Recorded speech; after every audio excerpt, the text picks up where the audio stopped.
Bueno, guazen gaur lehenbiziko Maiko gure gaiarekin, kezkagarria dela, esan beharko dugu lehenbiziko gure gai hau izan ere, Espainiako Osasun Ministerioak jakitera eman zuenez 2002tik nerabeen artean 18 puntu jaitsi da kondoiaren erabilera. Zuek ere, ez dakit, somatu duzue hori, edo ze irakurketa egiten duzue horrekin, 18 puntu jaistea, Garbine, kondoiaren erabilera, horrek zerbait esan nahi du, ezta? Bueno, nik esango nuke alde batetik porrota dela hori, ez? Hainbeste urtean ez badugu ikasi horren alde jokatzen, horrek esan nahi du gaizki egin diela gauzak, ez?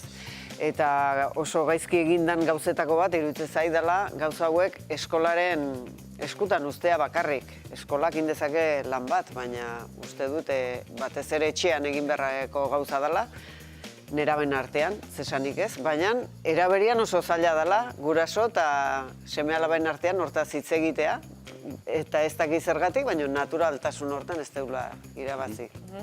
Daniel, zuk zer diozu? Nik biaia berdina, bai, uste dut daudela, oi hartzun bat dator dela joera kultural handiago batetik dela sexua edo espresio edo identidade mobidain bat baztertzetik edo bilanizatzetik, badakitzu beti esaten da, ezin direla gauza jakin batzuk jorratu umeen aurrean, que bueno, nerabeak ez dira umeak. Baina bai, generalean egondak joera kultural oso reakzionario bat, eta honek dakar sexu heziketa pobreago bat, eta sexu heziketa pobreagoak dakar horrelako gauzak. Zeren eta kondoiak ez dira bakarrik haurdunaldiak etaten dituzten zerbait, baizik eta hainbat infekzio, hainbat arrisku, hainbat tal. Eta horren guztiaren kontzientzia ezak eramaten dugu deserabilerara. Ba, irakurketa sakonagoa egiteko sexologo bat gonbidatu dugu gure saiora, Biba Itxaso Bakedano. Arratsaldeon Itxaso. Itxaso. Etorri. Eskerrik asko. Arratsaldeon, galdera zure egingo dizugu, zergatik jaitsi da kondoiaren erabilera 18 puntu? Zergatik, wow. Zergatik zabala izan daiteke, ezta? Eta egia da gazteen artean preservatiboa edo kondoiaren erabilera jaitsi egin dela, ez? Azkenengo sofiometroek diotenaren arabera, edo azkenengo ikerketek diotenaren arabera.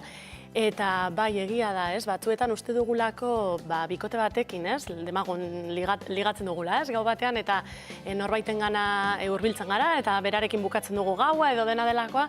Gero, igual errepikatzen baldin baditugu eta topaketa erotiko gehiago izaten baldin baditugu, ematen du batzuetan ja konfiantza dugunean. Pertsona berarekin esan. Hori da, ematen du konfiantza dagoenean ja, ez dugula ezer. Hau da, jatorra ematen du, ez dakit familia honekoa da, ikasketak ditu, ez dakit zer, eta orduan batzuetan ja konfiantza horrek ematen dugu nolabait ere, bai, nolabait ere, segurtasun hori ez, edo bermea, baina ez da inolako bermea, ez?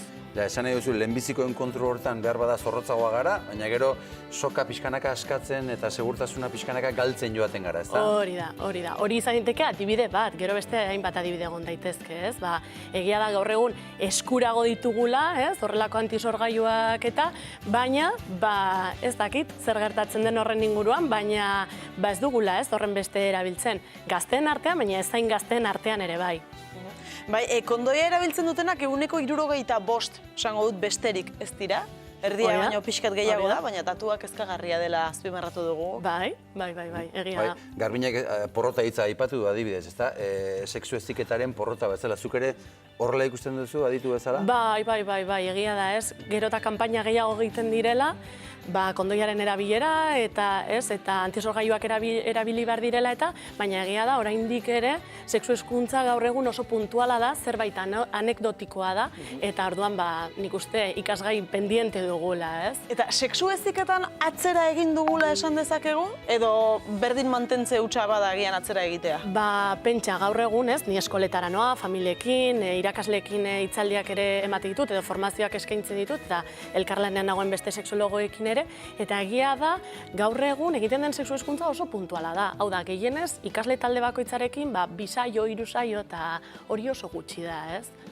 Bai. Eta kontua da, sexua praktikatzeko modu desegoki horiegatik, gaixotasunak transmititzen direla, aipatze aldera, klamidia, gomorrea, sifilisa, hortxe daude, ezta? Gaixotasun horiek existitzen dira. Askotan pentsatzen dugu beti auzoan edo besteen etxera iristen direla, baina hor daude.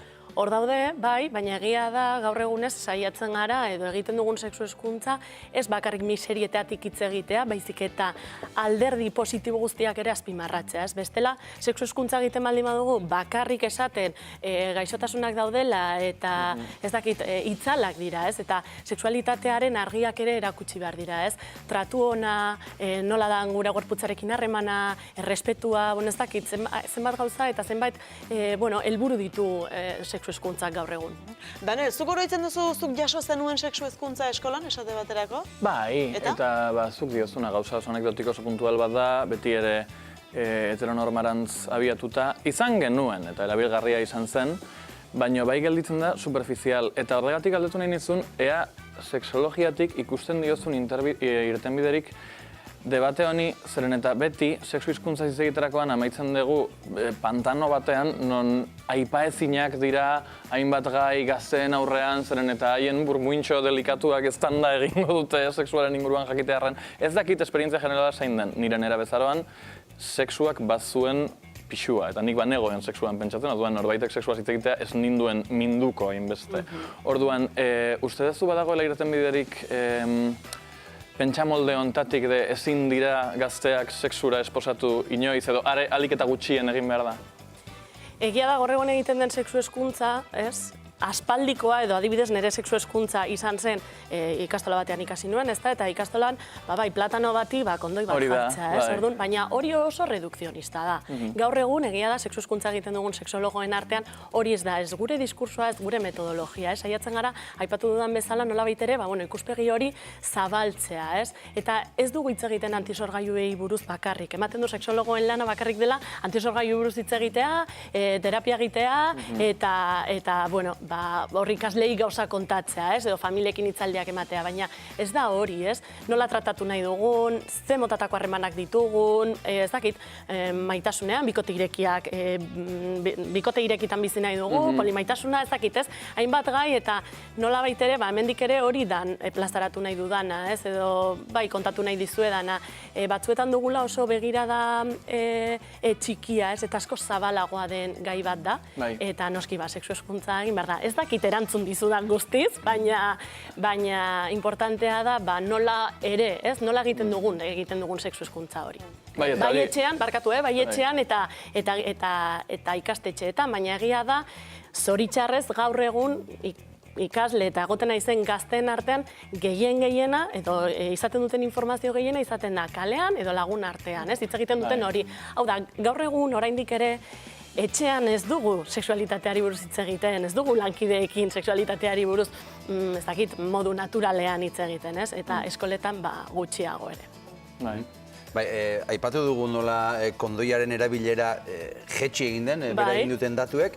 Kondoia diogunean beti mutilen antizorgailuak etortzen zaizkigu burura. Nesken antizorgailuak erabiltzen dira?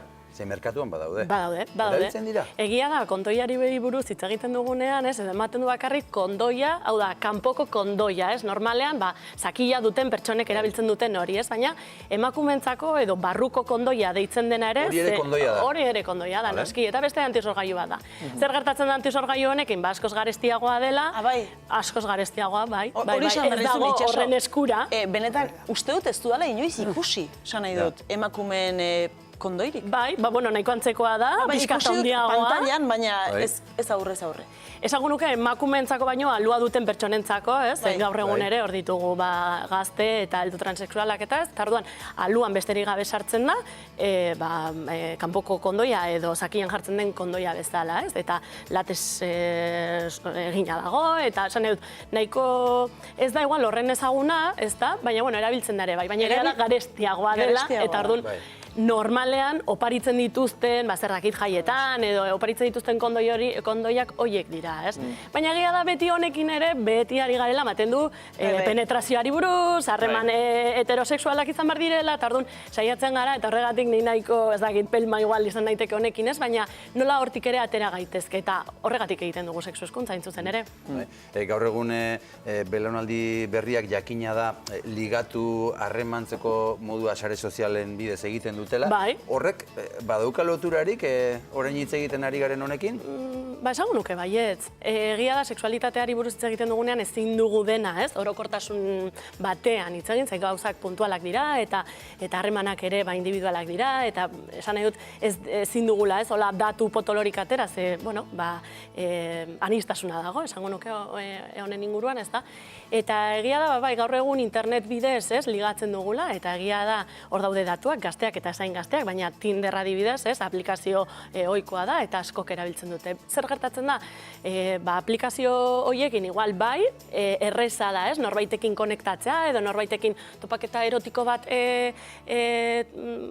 suertatzea edo, baina egia da, oraindik ere, bakardade puntu hori ere hor dagoela, ez, bale, egia da gaur egun ematen du konektatuago gaudela, baina gero ere, harremanak nik uste asko sendoagoak direla, ez? Eta bai bikote edo topaketa erotiko bat izateko, nik uste, bai hor daudela, sareak ere bai, eta importanteak dira noski, baina badagoela beste modu analogikoan ere ligatzeko modu hori, ez da? Garbine, zuk ze hausnarketa egiten duzu guzti honen inguruan? Ez kondoiakin, hain nintzen nuen dik, baina guri etzikuten alakoik erakutsi. Nik esango nuke kondoia antisorgailu edozein gauza beti oso beldurrari lotuta dagoela. Eta horrek aurrera egingo badu, beste modu batea erakutsi beharko litzakela, ez? Eta plazerretik ere heldu beharko litzaiokeela, baina hortik ez zaiola sekula heltzen, ez? Beti ari gara, edo haurdunaldia, edo gaitzak, edo bat, eta beste, eta beste aldetik ere, asko aipatzen da, kondoiak edo eteten dula momentuko beroaldian, aurre egitea, eta uste dut, hor ere zer erakutsia badaola, zergatik ezin zaio beroaldi horri eutsi. Nei eruak emateitenen sekulako astakeria esan dezaket, baina badakin nire buruai eusten, ez? Gauz horietan ere, uste dut, falta dela hortan erakustea, eta bar, ez? Eta sexu klaseak edo dena dalakoak ematen dienean, alba da, beldurretik ez heltzea, eta heltzea personaren garapenetik, eta beste, bueno... Bai, egia da, batzuetan transmititzen den mezu hori kontuz, letra larriz gainera idatzita dago, ez? Kontuz, haurdunaldiak, kontuz, gaixotasunak, baina ez da beste gauza politez ere hitz egiten, ez? Nolakoa da harreman erotiko bat, nola maitatzen dugu elkar, ez dakit, hainbat gauza daude. Eta noski, ematen du gainera, topaketa erotiko batean, ematen du koreografia bat eraman behar dugula, ez? Zer dakit, musukatzen gara, biluzten gara, gero bat atorrez dakize, eta pum, antisorgailua bai ez, erabaki hori, eta gero behin ja orgasmoa izan da, jazta topaketa erotiko bat bukatu da.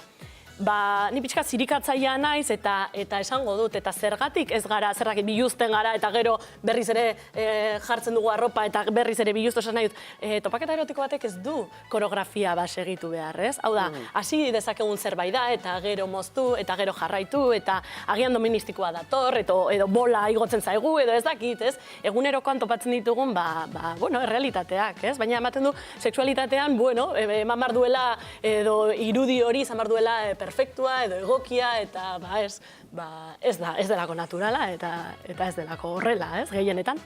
Itxaso bakedano, eskerrik asko benetan etortzearren, eta luze jarraituko genuko beni buruz hausnartzen, eta ikasten, baina momentuz hemen txeutziko dugu. Beti ikasten. Beti ikasten. Ni esker benetan. Eskerrik asko. Eskerrik asko. Ondo segi Itxaso eta